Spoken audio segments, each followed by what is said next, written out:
నువ్వు కూడా నీ జీవితంలో అలసిపోయావని, కుటుంబ బాధ్యతల్లో, వ్యక్తిగత బాధ్యతల్లో, ఉద్యోగంగా బాధ్యతల్లో, చదువుల బాధ్యతల్లో, చదివించే దాంట్లో దేంట్లన్నా అలసిపోయినాయేమో అంటారు. చాలామంది అంటారు, నేను జీవితం నుంచి అలసిపోయినా అన్న, ఐఎమ్ వెక్స్డ్ అని ఉరి వేసుకో. ఐఎమ్ వెక్స్డ్, చాలన్నా ఇంకా నేను బ్రతకను, నాతో కాదు అని పిల్స్ తీసుకుంటాను. మొన్ననే ఇక్కడ చిన్న చిన్న గొడవలు, కుటుంబ గొడవలకి కిరోసిన్ పోసుకోవడం, పిల్స్ తీసుకోవడం,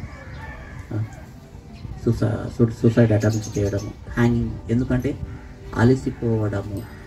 నీ జీవితము ప్రియ సహోదర సహోదరి అలసిపోయావేమో జ్ఞాపకం చేయండి. ప్రభు దగ్గర రా. ప్రభువా, నేను అలసిపోయినా, నా పిల్లల విషయమే అలసిపోయినా, నా భర్త విషయమే అలసిపోయినా, నా అక్క చెల్లెల విషయమే అలసిపోయినా, ఉద్యోగ విషయమే అలసిపోయినా, ఐఎమ్ వెక్స్డ్. ప్రభువా, నన్ను ఒకసారి దర్శించవా, కార్యం చేయవా. హీస్ కన్సర్న్, స్పెషల్ కన్సర్న్ ఉంది ప్రియ సహోదర సహోదరి నీ విషయంలో. Concern, he has a special concern. He will definitely meet you. నేను తృప్తిపరిచే దేవుడు. He will satisfy you with his good. కాబట్టి యు ఆర్ వెక్స్డ్. యాకోబు వలె నువ్వు అలసిపోయినావేమో. ఎంత కఠినమైన పరిస్థితి. ఏమేమనుకుండా భూమిపైన పడుకునేటప్పుడు మా నాన్న దగ్గర ఎంత మంచిగా ఉండేను, ఎంత సుఖం ఉండేను. మా అమ్మ తిట్టుకుంటున్నది, మా అమ్మ చేసిన పిచ్చి పనికి నేను ఉరుక్కుంటూ రావాలా, ఈ తిండి లేదు, ఈ బండ పైన పడుకోవాలా, రాయి మెత్తగా పెట్టుకోవాల్సింది గట్టి రాయిని పెట్టుకుంటున్నా. ఎక్కడ చూస్తే భయం, ఎంత భయపడుతుండో తెలియదు. కాబట్టి ఏ సహోదర సహోదరి, నువ్వు కూడా భయపడుతున్నావేమో. హోప్. ఇక్కడ ఉన్న ఎవరన్నా కానీ, you may be troubled, you may be scared. పరిస్థితులన్నా కావచ్చు, ఉద్యోగాలన్నా కావచ్చు, రాజకీయ నాయకులు నీ పైన చూపిస్తున్న ప్రతాపం కావచ్చు, పొలిటికల్ వాళ్ళు చూపిస్తున్న ప్రతాపం కావచ్చు, ఏదన్నా కావచ్చు, అపవాది చేత ఈడబడుతున్న భయం అన్న కావచ్చు. ఆ భయమే యాకోబుని తరిమి తీసుకెళ్ళిపోయింది. So do not get fear. భయపడకు. Don't be fear. Don't get scared. Don't get scared. Go to God. God will help. తప్పనిసరి. Has a special concern.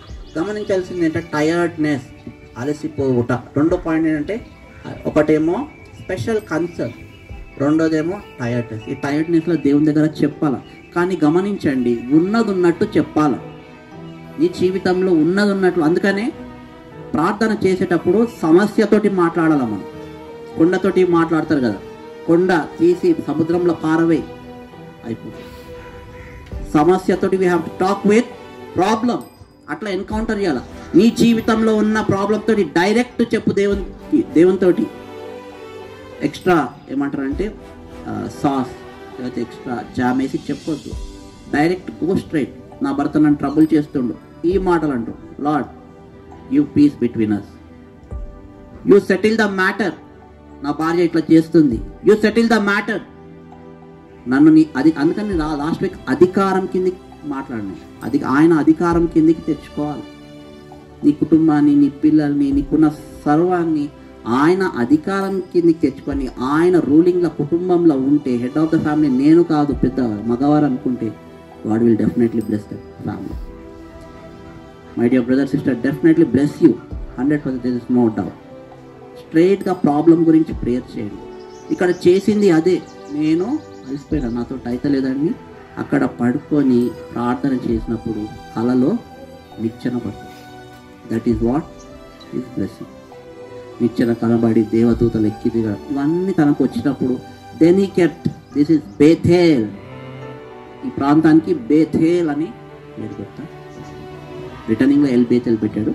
కాబట్టి గమనిస్తా రావాల్సిందంటే, నీ జీవితంలో స్ట్రెస్డ్ అవుట్ అయిపోయి, ప్రెషర్ అప్ అయిపోయి, చిరాకు వచ్చి, పిల్లల విషయంలో చిరాకు వచ్చి, భర్త విషయంలో భర్త విషయంలో, భర్త భార్య విషయంలో, లేదా తల్లిదండ్రుల విషయంలో, వృద్ధాపంలో ఉన్న అమ్మ నాన్న విషయంలో విసుకొచ్చి అలసిపోయినవా బిడ్డ, God is ready to bless you.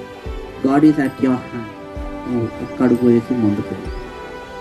మూడోదిగా ఒకటిగా ఏంటండి,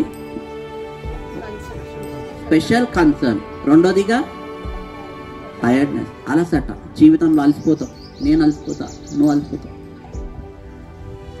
నేను నిన్న ధ్యానిస్తాను.